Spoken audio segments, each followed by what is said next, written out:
ಎಲ್ರಿಗೂ ಶರಣು ಶರಣಾರ್ಥಿ. ಬಸವ ಟಿವಿಯ ಸಮಸ್ತ ವೀಕ್ಷಕ ಬಂಧುಗಳಿಗೆ ಮತ್ತೊಮ್ಮೆ ನಮಸ್ಕಾರಗಳನ್ನ ಸಲ್ಲಿಸ್ತಾ, ಈ ಹಿಂದಿನ ಸಂಚಿಕೆಯಲ್ಲಿ ಐದಕ್ಕಿ ಲಕ್ಕಮ್ಮನವರ ಭಕ್ತಿಯ ಶಕ್ತಿತ್ವವನ್ನು ಕುರಿತು ನಾವು ಚರ್ಚೆಯನ್ನು ಮಾಡಿದ್ವಿ ಶರಣ ಬಂಧುಗಳೇ. ಇವತ್ತಿನ ದಿವಸ ಅದನ್ನೇ ಮುಂದುವರಿಸ್ಕೊಳ್ತಾ, ಯಾವುದನ್ನು ಕಾಯಕ ದಾಸೋಹ ತತ್ವದ ಪ್ರತಿರೂಪದಂತೆ ಇರ್ತಕ್ಕಂಥ ಐದಕ್ಕಿ ಲಕ್ಕಮ್ಮ ಮತ್ತು ಐದಕ್ಕಿ ಮಾರಯ್ಯನವರ ಕಾಯಕದ ಮಹತ್ವ ಅವರ ವಚನಗಳಲ್ಲಿ ಹೇಗೆ ಪ್ರಕಟಗೊಂಡಿದೆ, ಅವರ ವಚನಗಳಲ್ಲಿ ಇರ್ತಕ್ಕಂತಹ ಕಾಯಕದ ಮಹತ್ವವೇನು, ಯಾವ ರೀತಿ ಕಾಯಕದ ವ್ಯಾಖ್ಯಾನಗಳನ್ನು ಐದಕ್ಕಿ ಲಕ್ಕಮ್ಮ ಅನುಷ್ಠಾನದ ಮೂಲಕ ನಮಗೆ ಕೊಡುವ ಪ್ರಯತ್ನ ಮಾಡ್ತಾ ಇದ್ದಾರೆ ಅನ್ನೋದು ಕಡೆ ನಾನಿವತ್ತಿನ ದಿವಸ ಚಿಂತನೆಯನ್ನು ಮಾಡ್ತೀನಿ. ಈ ವಚನವನ್ನು ನೋಡ್ರಿ, ಕಾಯಕವನ್ನು ಕುರಿತಂತೆ ಕೊಡುವಂತಹ ವ್ಯಾಖ್ಯಾನಗಳು ಮತ್ತು ಏನನ್ನು ನಾವು ಹೇಗೆ ಮಾಡಬೇಕು ಅನ್ನುವ ಪ್ರಶ್ನೆಗಳಿಗೆ ಇಲ್ಲಿ ಉತ್ತರ ಸಿಗುತ್ತೆ.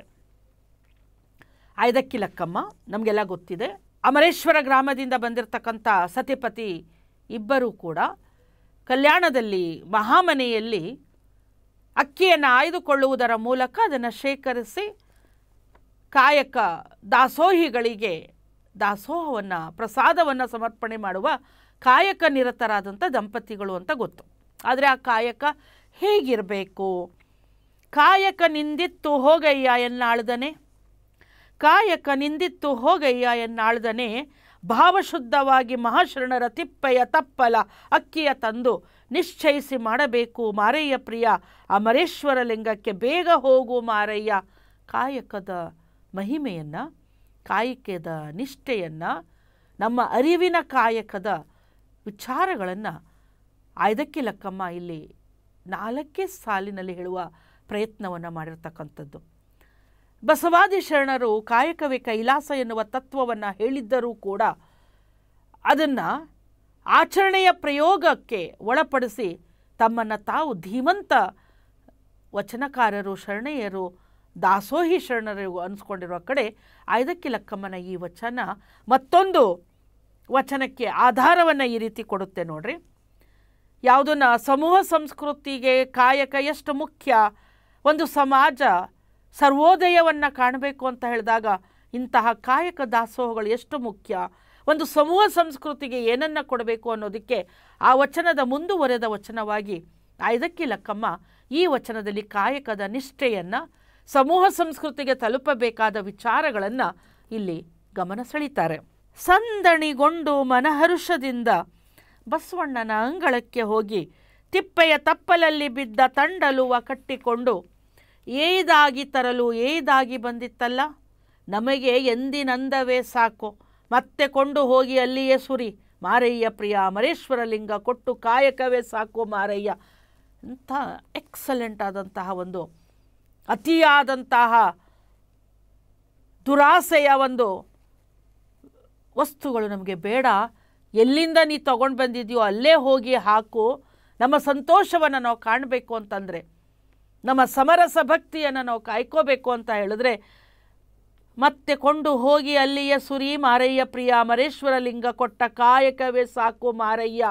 ನೋಡಿ, ಕಾಯಕ ಸಾಕು. ಎಂತಹ ಕಾಯಕ ಸಾಕು?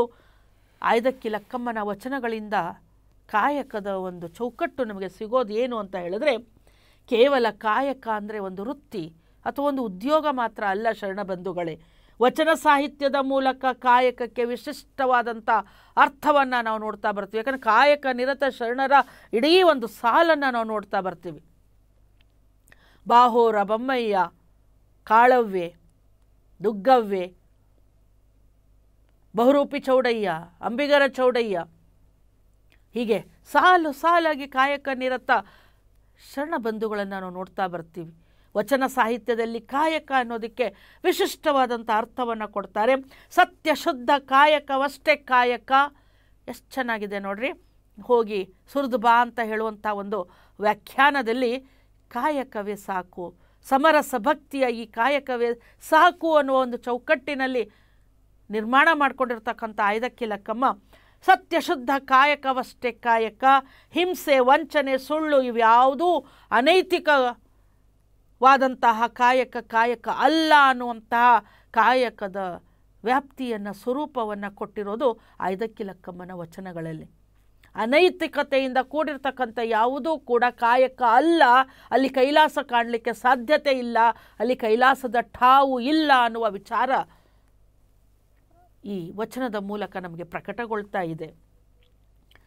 ನನಗೆ ಐದಕ್ಕಿಲಕ್ಕಮ್ಮನ ಈ ವಚನ ಓದಿದ ಕೂಡಲೇ ಕಾಯಕದ ಬಗ್ಗೆ ಬಂದಿರತಕ್ಕಂಥ ಲಕ್ಷಣಗಳೇನು ಅಂದರೆ, ದೇಹವನ್ನು ಬಳಲಿಸದೆ ಸುಮ್ಮನೆ ಕುಳಿತು ಉಣ್ಣುವುದು ಕಾಯಕ ಅಲ್ಲ. ಮತ್ತೊಂದು ಸಲ ಹೇಳ್ತೀನಿ, ನನ್ನ ದೇಹವನ್ನು ನಾನು ಶ್ರಮಕ್ಕೆ ಆಗು ಮಾಡಿಕೊಳ್ಳದೆ ಕುಳಿತು ಉಣ್ಣುವುದು ಕಾಯಕ ತತ್ವಕ್ಕೆ ವಿರುದ್ಧವಾದದ್ದು. ಅಂದರೆ ನಾನು ಉಣ್ಣುವ ಒಂದು ಅಗಳು ನನ್ನ ದುಡಿಮೆಯ, ನನ್ನ ಶ್ರಮದ, ದೇಹವನ್ನು ಶ್ರಮಿಸಿ ನಾನು ಗಳಿಸಬೇಕಾದಂಥದ್ದು ವಚನಕಾರರ ಪ್ರಕಾರ ಕಾಯಕ. ಈ ಕಾಯ, ಈ ದೇಹ ಸವಿಯಲೇಬೇಕು. ಕಾಯವ ಬಳಲಿಸದೆ ತನು ಕರಗದೆ ಮನನೋಯದೆ ಕಾಡಿ ಬೇಡಿ ತರುವುದು ಕಾಯಕವಲ್ಲ. ಭಿಕ್ಷೆ ಮಾಡುವುದು, ಕಳ್ಳತನ ಅಥವಾ ಮೋಸದಿಂದ ಗಳಿಸುವುದು, ಅದರಿಂದ ಬಂದದ್ದನ್ನು ದಾಸೋಹ ಮಾಡುವುದು ಖಂಡಿತ ವಚನಕಾರರ ನಿಲುವು ಅಲ್ಲ. ಶರಣಬಂಧುಗಳೇ, ಸತ್ಯಶುದ್ಧ ಕಾಯಕ ದುರಾಸೆಯಿಂದ ಕೂಡಿರಬಾರ್ದು. ನಾಳೆಗೋಸ್ಕರ ದುಡಿಯುವುದು, ಮಕ್ಕಳು ಮೊಮ್ಮಕ್ಕಳಿಗೋಸ್ಕರ ಉಳಿಸುವುದು, ಇಂದಿನ ಅಗತ್ಯಕ್ಕಿಂತ ಹೆಚ್ಚು ದುಡಿಯುವುದು ಕಾಯಕ ಸಿದ್ಧಾಂತಕ್ಕೆ ವಿರುದ್ಧ ಎನ್ನುವುದನ್ನು ಇಲ್ಲಿ ಬಡದೆಬ್ಬಿಸುತ್ತಾಳೆ ಐದಕ್ಕಿಲಕ್ಕಮ್ಮ. ಇನ್ನೊಂದು ವಚನ ನೋಡ್ರಿ, ಆಯ್ದಿಹೆನೆಂಬ ಕಾಯಕದ ಅರಿಕೆ ಹಿಂಗಿತೆ, ಆಯ್ದಿಹೆನೆಂಬ ಕಾಯಕದ ಅರಿಕೆ ಹಿಂಗಿತೆ, ನಾ ಮಾಡಿಹೆನೆಂಬ ತವಕ ಹಿಂಗಿತೆ, ನಾ ಮಾಡಿಹೆನೆಂಬ ತವಕ ಹಿಂಗಿತೆ, ಉಭಯವ ಕೈಕೂಲಿ ಹಿಂಗಿ ಮಾರಯ್ಯ ಪ್ರಿಯ ಅಮರೇಶ್ವರ ಲಿಂಗಕ್ಕೆ ಅಲಸಿಕೆಯಾಯಿತು. ಎಷ್ಟು ಸ್ಪಷ್ಟವಾಗಿ ಹೇಳ್ತಿದ್ದಾಳೆ ನೋಡ್ರಿ. ಮುಂದೆ ಯಾರಿಗೋ ಇಡ್ತೀನಿ, ಯಾರಿಗೋ ಮಕ್ಕಳಿಗೆ ಮೊಮ್ಮಕ್ಕಳಿಗೆ ಇಡ್ತೀನಿ. ಖಂಡಿತ ಇದು ಕಾಯಕ ಅಲ್ಲ. ಮನುಷ್ಯ ತನ್ನ ಕುಟುಂಬಕ್ಕೆ ಅಂದಂದಿಗೆ ಅಗತ್ಯವಾದದ್ದಷ್ಟನ್ನು ಮಾಡಿದರೆ ಮಾತ್ರ ಸಾಕು, ಉಳಿದದ್ದನ್ನು ಸಮಾಜಕ್ಕೆ ನೀಡಬೇಕು. ಅದೇ ದಾಸೋಹದ ಮತ್ತೊಂದು ಪರಿಕಲ್ಪನೆ. ಯಾರೂ ಕೂಡ ಪರಾವಲಂಬಿ ಜೀವಿಯಾಗಬಾರದು, ಸ್ವಾವಲಂಬಿಯಾಗಿ ತಮ್ಮ ಆಹಾರವನ್ನು ತಾವು ಗಳಿಸಿಕೊಳ್ಳಬೇಕು. ಯಾರು ಭಿಕ್ಷುಕರಾಗಬಾರದು, ಸಮಾಜ ಸಮೃದ್ಧಿಯಿಂದ ತುಂಬಿ ತುಳುಕಬೇಕು ಎನ್ನುವ ನಿಷ್ಠೆ ಅನುಭವ ಮಂಟಪದ ಮಹಾಮನೆಯ ಈ ದಂಪತಿಗಳ ನಿಲುವಾಗಿತ್ತು. ಅಗತ್ಯಕ್ಕಿಂತ ಹೆಚ್ಚು ದುಡಿದರೆ, ಕಾಯವ ಬಳಲಿಸದೆ ವಂಚನೆ, ಸುಳ್ಳು, ಕಳ್ಳತನ, ಅನೈತಿಕ ರೀತಿಯಲ್ಲಿ ದುಡಿದರೆ ಮನುಷ್ಯನು ದುರ್ವ್ಯಸನಿ, ದುರಾಚಾರಿ, ಅಧರ್ಮಿಯಾಗುತ್ತಾನೆ ಎನ್ನುವ ಘೋಷಣೆ ಇಲ್ಲಿ ಕಾಣಿಸ್ತಾ ಇದೆ ನೋಡ್ರಿ. ಉಭಯದ ಕೈಕೂಲಿ ಹಿಂಗಿ ಮಾರಯ್ಯ ಪ್ರಿಯ ಅಮರೇಶ್ವರ ಲಿಂಗಕ್ಕೆ ಅಲಸಿಕೆಯಾದತ್ತು. ದುರ್ವ್ಯಸನಿಯಾಗುತ್ತೀಯ, ದುರಾಚಾರಿಯಾಗುತ್ತೀಯ, ಅಧರ್ಮಿಯಾಗುತ್ತೀಯ ಅಂತಕ್ಕಂಥ ಕಾಯಕದ ಒಂದು ವ್ಯಾಪ್ತಿ, ಸ್ವರೂಪ, ಲಕ್ಷಣಗಳು ಇಲ್ಲಿ ಪ್ರಕಟಗೊಳ್ತಾ ಇವೆ. ದುಷ್ಟ ಕಾಯಕ ಮಾಡಿ ಲಿಂಗಾಂಗ ಸಾಮರಸ್ಯ ಸಾಧಿಸಲು ಖಂಡಿತ ಸಾಧ್ಯವಿಲ್ಲ. ಎಷ್ಟು ಚೆನ್ನಾಗಿದೆ ನೋಡ್ರಿ. ಲಿಂಗಾಂಗ ಸಾಮರಸ್ಯದ ಯಶಸ್ಸು ಗಳಿಸಬೇಕು ಅಂದರೆ ಐದಕ್ಕಿಲಕ್ಕಮ್ಮ ಸ್ವತಃ ತಾನೇ ಅನುಭವಿಸಿರ್ತಕ್ಕಂಥ ವಿಚಾರವನ್ನು ಈ ರೀತಿ ಹೇಳ್ತಾಳೆ. ಶರಣಬಂಧುಗಳೇ, ನಿಮಗೆಲ್ಲ ಗೊತ್ತಿರಬೇಕು, ವಚನಗಳು ಯಾರೋ ಹಿಂದೆ ಬರೆದಿಟ್ಟಿದ್ದಲ್ಲ, ವಚನಗಳು ಮತ್ತೊಬ್ಬರನ್ನು ನೋಡಿ ಕಲ್ತದ್ದಲ್ಲ, ವಚನಗಳು ಮತ್ತೊಬ್ಬರಿಂದ ಪ್ರಭಾವಿತರಾದದ್ದಲ್ಲ, ವಚನಗಳು ತಮ್ಮ ಸ್ವ ಅನುಭವದಿಂದ ಬರೆದಿರ್ತಕ್ಕಂಥದ್ದು. ಯಾಕೆ ವಚನಗಳಿಗೆ ಇಷ್ಟು ಮಹತ್ವ ಇದೆ ಅಂದರೆ, ಅವು ತಮ್ಮ ಅನುಭವವನ್ನು ಬಿಟ್ಟು ಬರೆಯಲಾರವು. ತಮ್ಮ ಆತ್ಮಕ್ಕೆ ಸರಿ ಅನಿಸಿದ್ದನ್ನು ಮಾತ್ರ. ಇಲ್ಲ, ಆತ್ಮ ಅಂದರೆ ತನ್ನ ಚೈತನ್ಯಕ್ಕೆ, ತನ್ನ ದುಡಿಮೆಗೆ, ತನ್ನ ಕಾಯಕಕ್ಕೆ, ತನ್ನ ದಾಸೋಹ ಪ್ರಜ್ಞೆಗೆ, ತಾನು ನಿಂತ ಈ ಸಮಾಜಕ್ಕೆ ತನಗೆ ಏನು ಅನುಭವ ಬಂದಿದೆಯೋ ಅದನ್ನು ಸ್ಪಷ್ಟವಾಗಿ ಪ್ರತ್ಯಕ್ಷವಾಗಿ ಕೊಟ್ಟಿರ್ತಕ್ಕಂಥದ್ದು ವಚನಗಳು. ಅದಕ್ಕೆ ಇವತ್ತಿಗೂ ವಚನಗಳು, ನಾನು ಯಾವಾಗಲೂ ಹೇಳ್ತಾ ಇರ್ತೀನಿ, ವಚನಗಳು ಎವರ್ಗ್ರೀನ್ ಅಂಥೇಳಿ, ಸದಾ ಹಸಿರು. ಯಾಕಂದರೆ ಮನುಷ್ಯ ಇರ್ತಾನೋ ಇಲ್ಲೋ ಗೊತ್ತಿಲ್ಲ, ವಚನಕಾರರ ಮೌಲ್ಯಗಳು ಕೊನೆವರೆಗೂ ಇರುತ್ತೆ ಅನ್ನೋದು ನನ್ನ ಅನಿಸಿಕೆ. ನಗ್ತಾರೆ ನಾನು ಹಿಂಗೆ ಮಾತಾಡಿದ್ರೆ ಜನ, ಆದರೆ ಸದಾ ಹಸಿರನ್ನು ಕೊಡುವ ಕಡೆ, ನಾನೂ ಬದುಕಿ ಮತ್ತೊಬ್ಬರನ್ನೂ ಬದುಕಿಸು ಎನ್ನುವಂಥ ಸ್ಥೂಲ ಅನುಭವವನ್ನು, ಸ್ವಾನುಭವವನ್ನು ಬಿತ್ತರ ಮಾಡಿದ್ಯಾರು ಅಂದರೆ ವಚನಕಾರರು. ಅದು ಯಾವ ಭಾಷೆಯಲ್ಲಿ? ಸ್ವಚ್ಛ ಕನ್ನಡದ ಸರಳ ಭಾಷೆಯಲ್ಲಿ, ಸುಲಲಿತವಾದಂಥ ಕನ್ನಡದಲ್ಲಿ, ಅಳಿದ ಉಷ್ಣದ ಹಾಲಿನಂದದಿ, ಕಬ್ಬಿನ ಸಿಗುರಿನ ಸಿಹಿ ಅಂದದಿ ಕೊಟ್ಟಿರ್ತಕ್ಕಂಥ ಕನ್ನಡದ, ನಾವು ಮಾತನಾಡುವಂಥ, ಮತ್ತೊಬ್ಬರಿಗೆ ಅರ್ಥವಾಗುವಂಥ ಯಾರನ್ನು ಕೂಡ ಕಾಂಪ್ಲೆಕ್ಸ್ಗೆ ಕರ್ಕೊಂಡು ಹೋಗಲಿಲ್ಲ, ಸಂಕೀರ್ಣಕ್ಕೆ ಕರ್ಕೊಂಡು ಹೋಗಲಿಲ್ಲ ಶರಣಬಂಧುಗಳೇ. ಏನು ಹೇಳಬೇಕಾಗಿದೆಯೋ, ತಾವೇನು ಅನುಭವಿಸಿದಾರೋ, ತಾವು ಕಂಡುಕೊಂಡ ಸತ್ಯವನ್ನು ಮಾತ್ರ ವಚನಕಾರರು ನಮ್ಮ ಮುಂದೆ ಇಟ್ಟಿದ್ದಾರೆ. ಅದಕ್ಕೆ ನಾನು ಯಾವಾಗಲೂ ವಚನಗಳಿಗೆ ನಾನು ನನ್ನ ಹೃದಯವನ್ನು ಸಮರ್ಪಿಸ್ಕೊಂಡಿದ್ದೀನಿ. ಯಾಕಂದರೆ ಇವು ಯಾವುವು ಕೂಡ ಫಾಲ್ಸ್, ಅಸತ್ಯ ಅಲ್ಲ. ವಚನಗಳು ಯಾವುದೂ ಕೂಡ ಮತ್ತೊಬ್ಬರನ್ನು ಮೆಚ್ಚಿಸಕ್ಕಲ್ಲ. ಇವು ಸ್ವ ಅನುಭವದ ನುಡಿಮುತ್ತುಗಳು. ತಮ್ಮ ಜೀವನದಲ್ಲಿ ಕಂಡುಕೊಂಡ ಸತ್ಯವನ್ನು ಅಕ್ಷರಗಳ ಮೂಲಕ ಅನಾವರಣ ಮಾಡುವಾಗ ಸತ್ಯನಿಷ್ಠ ಪ್ರಾಮಾಣಿಕತೆ ಎಲ್ಲಕ್ಕಿಂತ ಹೆಚ್ಚಾಗಿ ಸಾಮಾಜಿಕ ಪ್ರಜ್ಞೆ, ಸಾಮಾಜಿಕ ಧೋರಣೆ ಮುಖ್ಯವಾಗಿದೆ. ಅದಕ್ಕೆ ನನಗೆ ವಚನಗಳನ್ನ ಮಾತಾಡ್ರಿ ಅಂತಂದರೆ ನಾನು ಭಾವುಕಳಾಗ್ತೀನಿ, ನಾನು ಅಭಿಮಾನದಿಂದ ಮಾತಾಡ್ತೀನಿ. ಯಾಕಂದರೆ ಇಂಥ ಸಮಾಜ ಮತ್ತೆ ಬೇಕಾಗಿದೆ ಶರಣಬಂಧುಗಳೇ. ಇಂಥ ಸಮಾಜವನ್ನು ಕಟ್ಟಲಿಕ್ಕೆ ಬಸವ ಟಿ ವಿಯ ಚಿಂತನೆಗಳು ಮಾದರಿ ಆಗ್ತಾ ಇದೆ ಅಂಥೇಳಿ ಬಸವ ಟಿ ವಿಯನ್ನು ನಾನು ಅಭಿನಂದಿಸ್ತೀನಿ. ಇವತ್ತಿನ ಸ್ವಚ್ಛ ಸಮಾಜಕ್ಕಾಗಿ ಇಂಥ ವಚನಕಾರ್ತಿಯರ ಚಿಂತನೆಗಳು ನನಗೆ ಬೇಕಾಗಿದೆ. ಎಷ್ಟು ಸ್ಪಷ್ಟವಾಗಿ ಹೇಳ್ತಾರೆ ನೋಡ್ರಿ. ಅಂಗಕ್ಕೆ ಬಡತನವಲ್ಲದೆ ಮನಕ್ಕೆ ಬಡತನ ಉಂಟೆ, ಬೆಟ್ಟ ಬಲ್ಲಿತೆಂದೆಡೆ ಉಳಿಯ ಮೊನೆಯಲ್ಲಿ ಬಡತನವಿದ್ದಡೆ ಒಡೆಯದೆ, ಘನ ಶಿವಭಕ್ತರಿಗೆ ಬಡತನವಿಲ್ಲ, ಸತ್ಯರಿಗೆ ದುಷ್ಕರ್ಮವಿಲ್ಲ, ಎನಗೆ ಮಾರಯ್ಯ ಪ್ರಿಯ ಅಮರೇಶ್ವರ ಲಿಂಗವನ್ನು ಉಳ್ಳನಕ್ಕ ಆರ ಹಂಗಿಲ್ಲ ಮಾರಯ್ಯ. ಇದು ಸಮಾಜ ಬೇಕಾಗಿರೋದು. ನಾವು ಯಾರರ ಹಂಗಿಗಾಗಿ ಅಲ್ಲ ಇರಬೇಕಾಗಿರೋದು, ನಮ್ಮ ಸ್ವಾಭಿಮಾನಕ್ಕಾಗಿ, ನಮ್ಮ ಆತ್ಮಾಭಿಮಾನಕ್ಕಾಗಿ, ನಮ್ಮ ಆತ್ಮನಿರ್ಭರಕ್ಕಾಗಿ ಇರಬೇಕಾಗಿರೋದು ಈ ವಚನಕಾರ್ತಿಯ ನಿವೇದನೆ. ಯಾಕಿಲ್ಲಿ ಕಾಯಕದ ಈ ಅಂಶ ಬಂತು ಅಂತಂದರೆ, ದುಷ್ಟ ಕಾಯಕ ಮಾಡಿ ಲಿಂಗಾಂಗ ಸಾಮರಸ್ಯವನ್ನು ಪಡ್ಕೊಳ್ಳಿಕ್ಕೆ ಸಾಧ್ಯತೆ ಇಲ್ಲ. ಸಮಾಜದ ಶಾಂತಿ ಸಮಾಧಾನಗಳೇನಾದರೂ ಉಂಟಾಗಬೇಕಂದ್ರೆ ಆಹಾರದ ಚಿಂತನೆಯನ್ನು ದೂರ ಮಾಡಿ ನಮ್ಮ ಆಹಾರವನ್ನು ನಾಳೆ ಯಾರೂ ದೋಚಿಕೊಂಡು ಹೋಗಬಾರದು ಎನ್ನುವ ಒಂದು ನಿಲುವು ಈ ಕಾಯಕ ದಾಸೋಹದಲ್ಲಿ ನಾವು ನೋಡ್ತಾ ಬರ್ತೀವಿ ಶರಣಬಂಧುಗಳೇ. ಹಾಗಾಗಿ ಈ ಸಮಾಧಾನವನ್ನು ಮೂಡಿಸುವುದೇ ಕಾಯಕದ ಉದ್ದೇಶ.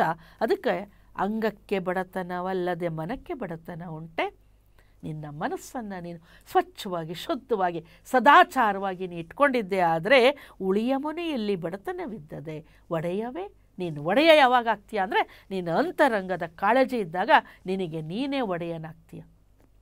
ಇದನ್ನೇ ಬಸವಣ್ಣನವರು ಉಳ್ಳವರು ಶಿವಾಲಯವ ಮಾಡುವರು, ನಾನೇನ ಮಾಡಲಯ್ಯ ಬಡವನಯ್ಯ, ಕಾಲೆ ಕಂಬ ದೇಹವೇ ದೇಗುಲ ಶಿರ ಹೊನ್ನ ಕಳಸವಯ್ಯ, ಸ್ಥಾವರ ಕಳಿವುಂಟು ಜಂಗಮ ಕಳಿವಿಲ್ಲ, ಕೂಡಲ ಸಂಗಮ ದೇವ ಎನ್ನುವ ಸ್ಪಷ್ಟವಾದ 5 ಸಾಲಿನಲ್ಲಿ ಸತ್ಯದ ಬಗ್ಗೆ, ಅಂತರಂಗದ ಬಗ್ಗೆ, ಸ್ವಚ್ಛತೆಯ ಬಗ್ಗೆ, ಇಡೀ ದೇಹದ ಒಳಭಾಗದ ಚಿತ್ಶಕ್ತಿಯೇ ಹೇಗೆ ದೇಹವೇ ದೇಗುಲ ಮಾಡ್ಕೋಬೇಕು ಅಂತಕ್ಕಂಥ ವಿಚಾರಗಳನ್ನೇ ಮುಂದುವರೆದು, ಉಳಿಯ ಮೊನೆಯಲ್ಲಿ ಬಡತನವಿದ್ದಡೆ ಒಡೆಯದೆ, ಘನಶಿವ ಭಕ್ತರಿಗೆ ಬಡತನವಿಲ್ಲ, ಸಮಾಜದ ಉದ್ಧಾರಕ್ಕಾಗಿ ತನ್ನ ಕಾಯಕ ನಿಷ್ಠೆಯ ಮೂಲಕ ದಾಸೋಹನ ಮಾಡ್ತಕ್ಕಂತಹ ಇಂತಹ ಭಕ್ತನಿಗೆ ಬಡತನ ಎನ್ನುವುದಿಲ್ಲ.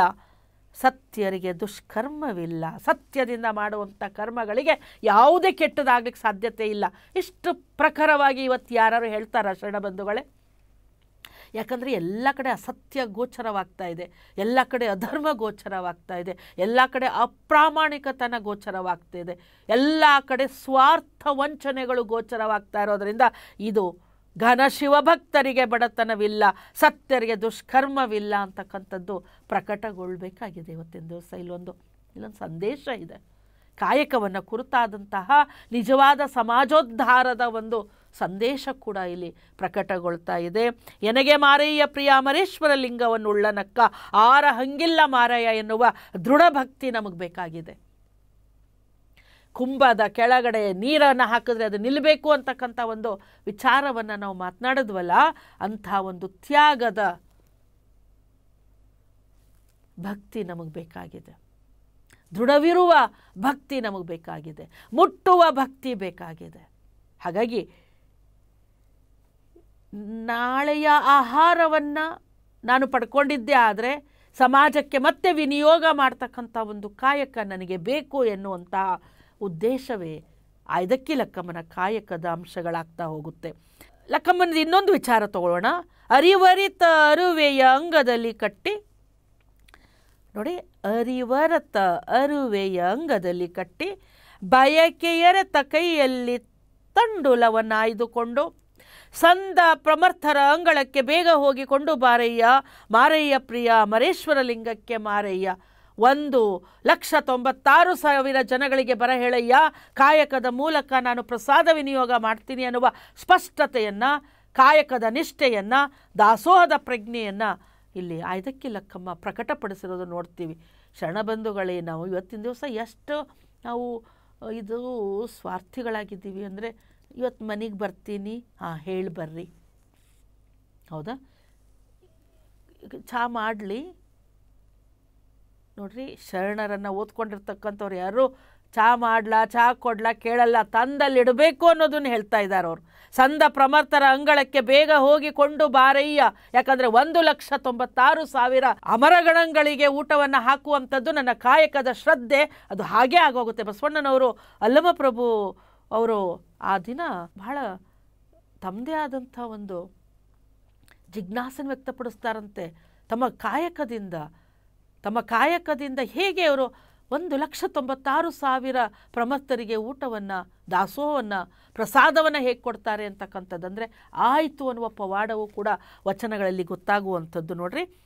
ಆ ವಾರಿ ಎಂದು ಮಾಡುವಲ್ಲಿ ಅವರಿವರೆಂದು ಪ್ರಮಾಣಿಸಲುಂಟೆ, ಸಮಯಕ್ಕೆ ಹೋಗಿ ಸಮಯವನ್ನರಿಯರೆಂದು ಭವಗೆಡಲುಂಟೆ, ಭಾವಾಗ್ನನಾದಡೆ ಭಾವವನ್ನರಿದಲ್ಲಿ ಶುಚಿಯಾಗಿರಬಲ್ಲೆಡೆ ಮಾರಯ್ಯ ಪ್ರಿಯ ಮರೇಶ್ವರ ಲಿಂಗವ ಹೊದ್ದುವ ಭಾವ. ನೀವೇನಾದರೂ ಆ ಮರೇಶ್ವರ ಲಿಂಗವನ್ನು ಕಾಯಕದ ನಿಷ್ಠೆಯ ಮೂಲಕ ಮಾಡಿದ್ದೆ ಆದರೆ ಹೊದ್ದುವ ಭಾವ, ಎಲ್ಲವೂ ಯಶಸ್ವಿ ಆಗ್ತಕ್ಕಂಥ ಭಾವ ಇದೆ ಅನ್ನೋದನ್ನು ಹೇಳ್ತಾರೆ. ಶರಣಬಂಧುಗಳೇ, ಕಾಯಕದ ಲಕ್ಷಣವನ್ನು ಕುರಿತು ಆಯ್ದಕ್ಕಿಲಕ್ಕಮ್ಮನ ವಿಚಾರಗಳನ್ನು ನಾವು ಮಾತಾಡ್ತಾ ಇದ್ವಿ.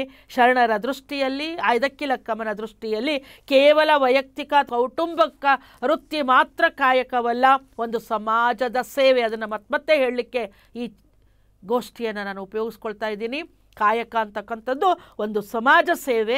ಅಂಥ ಸಮಾಜ ಸೇವೆ ಎಂಬ ಕಾಯಕದಲ್ಲಿ ಅನೇಕ ನಿಸ್ವಾರ್ಥಿಗಳು ಬಂದು ಸಮೂಹ ಸಂಸ್ಕೃತಿಯ ಒಳಗಡೆ ಸೇರಿಕೊಂಡಾಗ ಮಾತ್ರ ಅದು ಕಾಯಕ ಆಗುತ್ತೆ ಅಂತಕ್ಕಂಥದ್ದು 12ನೇ ಶತಮಾನದ ವಚನಕಾರರ ಅತ್ಯಂತ ಮುಖ್ಯವಾದಂಥ ಮತ್ತೊಂದು ಅಂಶ ಅಂತ ನಾನು ನಿಮ್ಗೆ ಹೇಳ್ತೆ.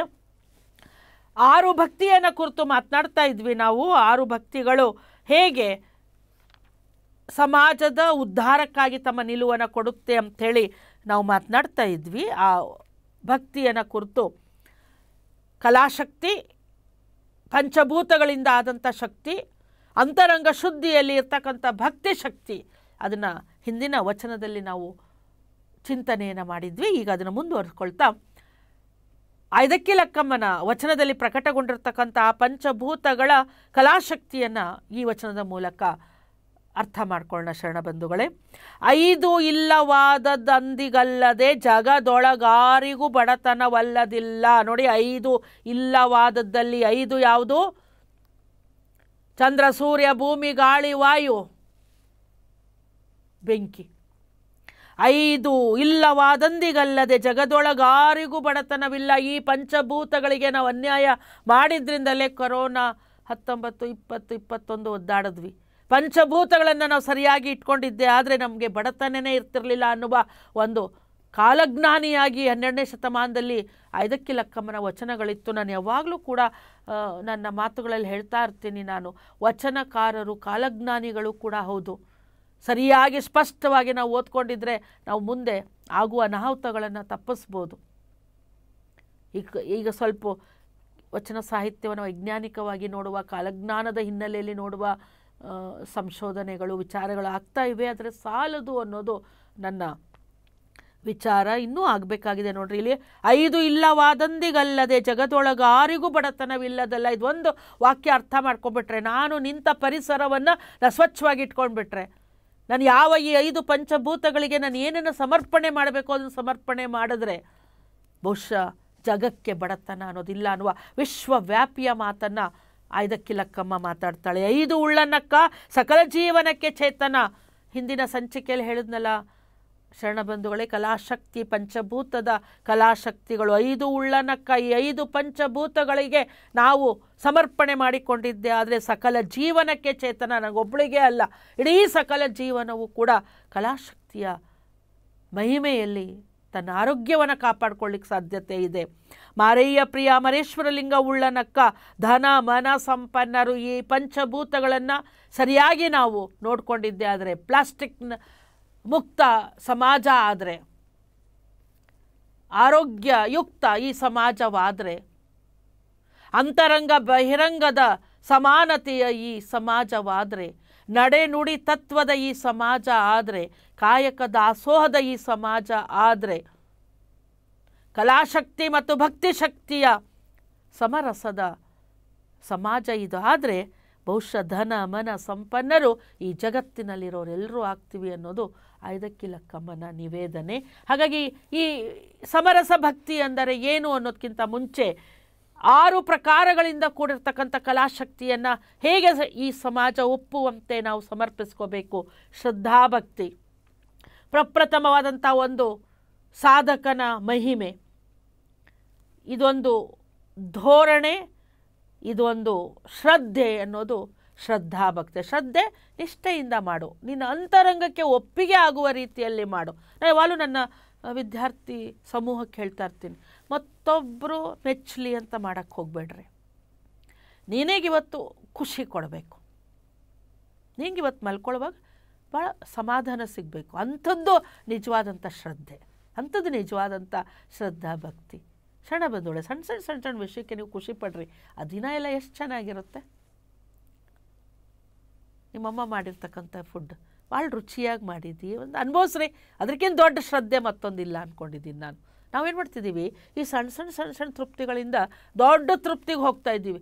ಏಕ್ದಮ್ ಕೋಟ್ಯಾಧಿಪತಿಗಳಾಗ್ಬಿಡ್ಬೇಕು, ಏಕ್ದಮ್ ನಮ್ಮ ಕಾಂಪ್ಲೆಕ್ಸ್ ದೊಡ್ಡದಾಗ್ಬಿಡ್ಬೇಕು, ಏಕ್ದಮ್ ನಮ್ಮ ಮನೆ ಅಪಾರ್ಟ್ಮೆಂಟ್ ಆಗಿಬಿಡ್ಬೇಕು. ಹಿಂಗೆ ನಾವು ಭಾಳ ದೊಡ್ಡ ಕಲ್ಪನೆಯನ್ನು ಮಾಡಿ ಅವೆಲ್ಲ ಸಿಗೋಷ್ಟಿಗೆ ನಾವು ಈ ಪ್ರಪಂಚನಾಗೆ ಇರೋಂಗಿಲ್ಲ. ಸಣ್ಣ ಖುಷಿಗಳಲ್ಲಿ ನಾವು ಬದುಕಿದಾಗ ಸಮಾಜ ತನ್ನಷ್ಟಕ್ಕೆ ತಾನೇ ಉದ್ಧಾರ ಆಗ್ತಾ ಹೋಗುತ್ತೆ. ಇದು ನಂದು ಅನುಭವದ ಮಾತು. ಶ್ರದ್ಧೆ ಅನ್ನೋದನ್ನು ನಾನು ಈ ರೀತಿ ಕರಿತೀನಿ. ಶ್ರದ್ಧೆ ಅಂತಕ್ಕಂಥದ್ದು ಒಂದು ಆಚಾರ, ಆಚಾರವನ್ನು ಇಟ್ಕೊಂಡವನು ಭಕ್ತ. ಅಂಥ ಭಕ್ತ ತನ್ನ ಆಚಾರಗಳನ್ನು ತನಗೆ ತಾನೇ ಒಪ್ಪಿಸಿಕೊಳ್ಳುವುದರ ಮೂಲಕ, ತನ್ನನ್ನು ಅರಿವನ್ನು ಗುರು ಮಾಡಿಕೊಳ್ಳುವುದರ ಮೂಲಕ ಈ ಸಮಾಜಕ್ಕೆ ಶ್ರದ್ಧಾಭಕ್ತಿಯನ್ನು ಆತ ಕೊಡಬೇಕಾಗುತ್ತೆ.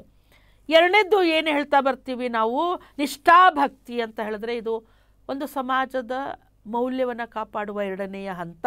ಈ ಹಂತದಲ್ಲಿ ತನ್ನ ಭಕ್ತಿಯನ್ನು, ನಿಷ್ಠೆ ಅಂತಂದರೆ ತನ್ನ ಜ್ಞಾನಕ್ಕೆ ತಾನೇ ಆಧಾರವಾಗಿರಬೇಕು ಅಂತಕ್ಕಂಥ ಅಂಶ. ಅಂದರೆ ನಿನ್ನ ಅರಿವು, ಅಲ್ಲಿ ಹೇಳಿದ್ವಲ್ಲ ಶ್ರದ್ಧಾಭಕ್ತಿಯಲ್ಲಿ ಏನು ಅರಿವಿದೆಯೋ ಅದನ್ನು ನಿಷ್ಠೆಯಾಗಿ ನೀವು ತೊಗೊಂಡು ಬಾ, ಅದು ಜ್ಞಾನಕ್ಕೆ ಸಂಬಂಧಪಟ್ಟಿರ್ತಕ್ಕಂಥ ಅಂಶ. ಮೂರನೇದು ಅವಧಾನ ಭಕ್ತಿಯಲ್ಲಿ ಏನು ಹೇಳ್ತಾ ಬರ್ತೀವಿ ನಾವು, ನಿನ್ನ ಭಕ್ತಿ ಜಾಗೃತೆಯಿಂದ ಕೂಡಿರಬೇಕು. ಇವತ್ತು ಏನು ಬೇಕೋ ಅದನ್ನು ಮಾತಾಡಬೇಕು. ನಾನು ಬಸವಟ್ಟೇವಿ ಇವತ್ತು 5ಕ್ಕೆ ಲಕ್ಕಮ್ಮ ಮಾತಾಡಬೇಕಪ್ಪ, ನಾನು ಜಾಗೃತಾವಸ್ಥೆಯಲ್ಲಿರಬೇಕು, ನಾನು ಪ್ರಜ್ಞಾಸ್ಥಿತಿಯಲ್ಲಿರಬೇಕು. ಇದು ಅವಧಾನ ಭಕ್ತಿ. ಏನು ಹೇಳಬೇಕು ಅಂದ್ಕೊಂಡಿದ್ದೀಯೋ, ಏನು ಮಾಡಬೇಕು ಅಂತ ಅಂದ್ಕೊಂಡಿದ್ದೀಯೋ ಅದನ್ನು ನೀನು ಅವತ್ತಿನ ಸನಿಷ್ಠೆಯಿಂದ ಮಾಡುವಂತಕ್ಕಂಥ ಅವಧಾನ ಭಕ್ತಿ. ನಾಲ್ಕನೇದು ಅನುಭಾವಿಕ ಭಕ್ತಿ. ಅನುಭವ ಅಂದ್ಕೊಳ್ಳೆ ಕಾಣದೇ ಇರುವ ಲೋಕ ಅಂತ ಅನ್ಕೋಬೇಡ್ರಿ ಶರಣ ಬಂಧುಗಳೇ. ಅನುಭವದಿಂದ ಕೊನೆಯ ಶಾಂತಿಯ ತೃಪ್ತಿಯ ಕ್ಷಣವನ್ನು ನೀವು ಪಡ್ಕೊಂಡಿದ್ದೆ ಆದರೆ ನನ್ನ ಪ್ರಕಾರ ಅದು ಅನುಭವದ 4ನೇ ಅಂಶ. ಯಾಕಂದರೆ ಅದು ಭಕ್ತಿಗೆ ತಾನೂ ಮತ್ತು ತನ್ನ ಇರುವಿಕೆಯನ್ನು ಸ್ಪಷ್ಟಪಡಿಸ್ಕೊಳ್ತಾ ತೃಪ್ತಿಯನ್ನು ಕಾಣುವಂಥ ಅನುಭಾವಿಕ ನೆಲೆ. ಇನ್ನೊಂದು ಭಕ್ತಿಯನ್ನು ನಾವು ಏನು ಹೇಳ್ತಾ ಹೋಗ್ತೀವಿ ಅಂದರೆ, ಆಧ್ಯಾತ್ಮಿಕ ಸಾಧನೆಯ ಫಲ ಯಾವುದು ಅಂದರೆ ನಿನ್ನ ಶ್ರದ್ಧೆ, ನಿನ್ನ ನಿಷ್ಠೆ ಮತ್ತು ನಿನ್ನ ಅವಧಾನ, ನಿನ್ನ ಆಧ್ಯಾತ್ಮಿಕವಾದಂಥ ಆನಂದವನ್ನು ಕಂಡಾಗ ಅದು ಆನಂದ ಭಕ್ತಿ ಆಗ್ತಾ ಬರುತ್ತೆ. ಇವೆಲ್ಲವನ್ನು ಮೇಳಿಸ್ಕೊಂಡಾಗ ಅದು ಸಮರಸ ಭಕ್ತಿಯಾಗುತ್ತೆ. ಶರಣಬಂಧುಗಳೇ, ಈ 6 ಭಕ್ತಿಯನ್ನು ಕುರಿತಾದಂತಹ ಕಾಯಕ ದಾಸೋಹದ ನಿಷ್ಠೆಯ ಮೂಲಕ ಸಮಾಜದ ನಿಷ್ಠೆಗೆ ದ್ಯೋತಕವಾಗಿರ್ತಕ್ಕಂಥ 5ಕ್ಕೆ ಲಕ್ಕಮ್ಮ ನಮಗೆಲ್ರಿಗೂ ಕೂಡ ಬಹಳ ಒಳ್ಳೆಯ ಮಾದರಿ ಅಂತ ಹೇಳ್ತಾ, ಒಮ್ಮನವ ಮೀರಿ ಇಮ್ಮನದಲ್ಲಿ ತಂದಿರಿ, ಇದು ನಿಮ್ಮ ಮನವೋ ಬಸವಣ್ಣನ ಅನುಮಾದ ಚಿತ್ತವೋ, ಈ ಮಾತು ಮಾರಯ್ಯ ಪ್ರಿಯ ಅಮರೇಶ್ವರ ಲಿಂಗಕ್ಕೆ ಸಲ್ಲದ ಬೋನ, ಅಲ್ಲಿಯೇ ಸುರಿದು ಬನ್ನಿ ಮಾರಯ್ಯ ಎನ್ನುವ ಕಡೆ ಕಾಯಕ ನಿಂದಿತ್ತು ಎನ್ನಾಳ್ದನೆ ಅನ್ನುವ ವಿಚಾರದಲ್ಲಿ ದಾಸೋಹ ಅಂದರೇನು, ಕಾಯಕ ಅಂದ್ರೇನು, ಭಕ್ತಿ ಅಂದರೇನು, ಕಲಾಶಕ್ತಿ ಅಂದರೇನು, ಭಕ್ತಿಯ ಸ್ವರೂಪ ಮತ್ತು ಶಕ್ತಿ ಯಾವ ರೀತಿ ಇರಬೇಕು, ಅಂಗಲಿಂಗದ ಸಾಮರಸ್ಯ ಅಂದ್ರೇನು, ಕಾಯಕದ ಉಜ್ವಲವಾದಂಥ ಲಕ್ಷಣ ಸ್ವರೂಪವೇನು ಎನ್ನುವುದನ್ನು ನಾವು 5ಕ್ಕೆ ಲಕ್ಕಮ್ಮನ ವಚನಗಳಿಂದ ಇನ್ನೂ ಹೆಚ್ಚಾಗಿ ಅರ್ಥ ಮಾಡಿಕೊಳ್ಳೋಣ ಅಂತ ಹೇಳ್ತಾ, ಇವನಾರವ ಇವನಾರವ ಇವನಾರವ ಎಂದೆನಿಸದಿರಯ್ಯ, ಇವನಮ್ಮವ ಇವನಮ್ಮವ ಇವನಂಬವ ಎಂದೆನಿಸಯ್ಯ, ಕೂಡಲ ಸಂಗಮ ದೇವ ನಿಮ್ಮ ಮನೆಯ ಮಗನೆನಿಸಯ್ಯ ಎನ್ನುವ ರೀತಿಯಲ್ಲಿ ಎಲ್ಲ ವಚನಕಾರರು ಕೂಡ ನಮ್ಮವರೇ, ಅವರಿಂದ ಬಂದಿರತಕ್ಕಂಥ ತತ್ವಗಳನ್ನು ಅನುಷ್ಠಾನಗೊಳಿಸುವಲ್ಲಿ ನಾವು ಮತ್ತೆ ನಮ್ಮ ಸದ್ಭಕ್ತಿಯನ್ನು ಈ ಸಮಾಜಕ್ಕೆ ತೋರಿಸೋಣ ಅಂತ ಹೇಳ್ತಾ, ಈ ಅವಕಾಶ ಕೊಟ್ಟಿರ್ತಕ್ಕಂಥ ಬಸವ ಟಿವಿಯ ಸಮಸ್ತ ಶರಣಬಂಧುಗಳಿಗೆ ಮತ್ತೊಮ್ಮೆ ಶರಣು ಶರಣಾರ್ಥಿಗಳು.